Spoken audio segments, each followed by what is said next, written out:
The World Food Programme has stated aid agencies are racing against time to deliver enough food to Gaza.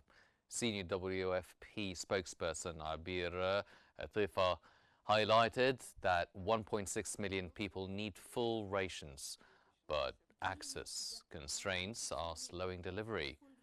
Atifa explained that only 2 border crossings are currently operational, forcing aid convoys to take long, difficult routes from the south.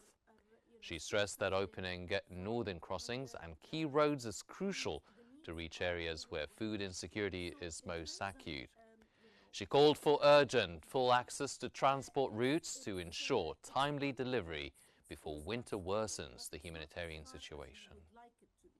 And this is why we would like to have the access to the urgency of opening the northern. North Sinai Governor Khalid Megawer has affirmed Egypt's ongoing efforts to provide full medical care for the injured from Gaza and to facilitate the steady flow of humanitarian aid into the Gaza Strip. Megawer emphasized Egypt's vital role in coordinating with all relevant parties to ensure the continued delivery of relief supplies, reflecting the country's steadfast humanitarian commitment towards the Palestinian people.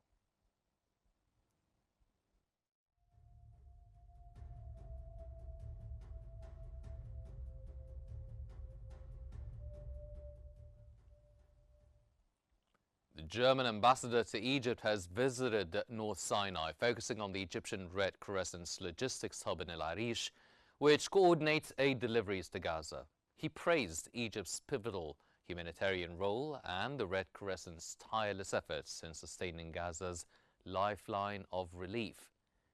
During his visit, he inspected El Arish General Hospital to check on injured Palestinians receiving treatment there and reviewed logistical operations, ensuring the flow of vital supplies through the crossings. Politically, the ambassador praised Egypt's mediation to uphold the Gaza ceasefire and affirmed Germany's readiness to support the upcoming reconstruction conference hosted by Cairo.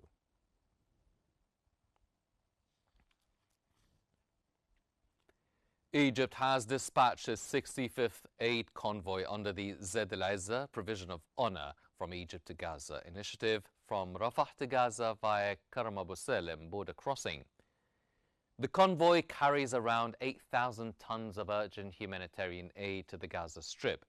The convoy includes over 4,600 tons of food supplies and flour, 2,000 tons of medical and relief materials, and 1,200 tons of fuel, as part of Egypt's ongoing efforts to support Gaza's civilians.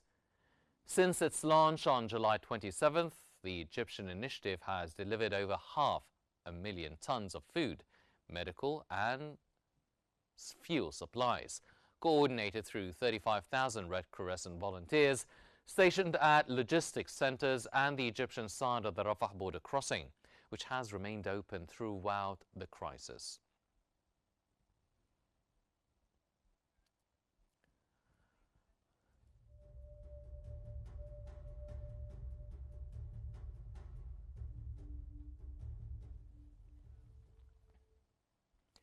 Qatar's Emir Tamim bin Hamad Al Thani has called on the international community to increase aid to Palestinians, emphasizing the need for reconstruction and basic humanitarian support. Speaking at the Second World Summit for Social Development in Doha, he stressed that social development is impossible without peace and stability, and urged renewed international efforts to help Palestinians recover from the effects of Israeli occupation and what he described as an apartheid system.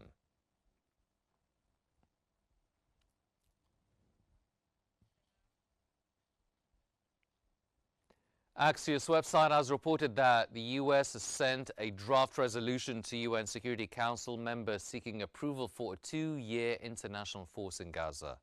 The force would secure Gaza's borders with Israel and Egypt, protect civilians and humanitarian corridors, train a Palestinian police force, and oversee demilitarization, including dismantling weapons and military infrastructure of non-state armed groups.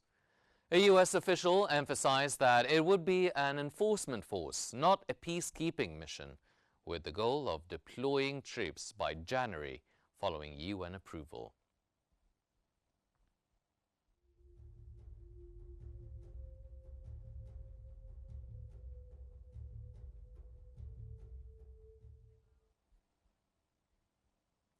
The UN Agency for Palestinian Refugees has said nearly 75,000 Palestinians displaced by ongoing conflicts are taking refuge in UNRWA-run buildings. UNRWA warned that many of the structures are damaged and overcrowded. The agency highlighted the impact on women and girls, noting that limited access to healthcare and hygiene supplies forces many to cope without dignity, safety, or basic hygiene.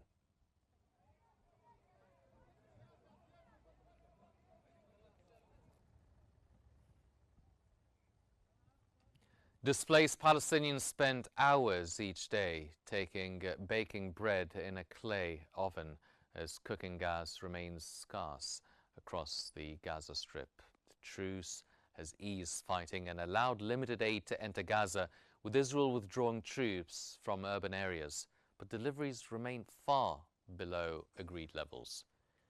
According to Gaza's government media office, only 3,203 trucks entered between October 10th and 31st, just 24% of the expected amount.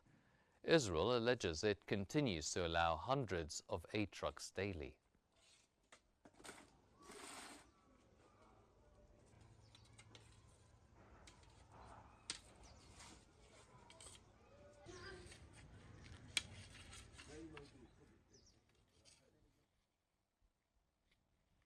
In Lebanon, Lebanese Parliament Speaker Nabih Berri has confirmed that Hezbollah has fully respected the ceasefire, while the Lebanese army has deployed over 9,000 troops south of the Litani River and is ready to secure the internationally recognized border.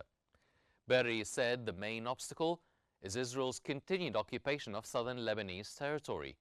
He dismissed Israeli claims of weapons flowing from Syria as pure fabrication, noting that the U.S. monitoring via satellites is aware of the truth.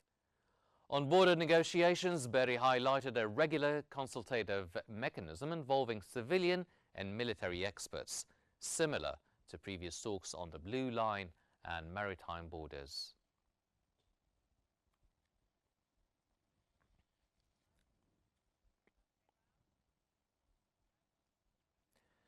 Lebanese President Joseph Aoun has said his country's stability directly serves Europe's interests, urging Israel to adhere to the agreements reached in November 2024.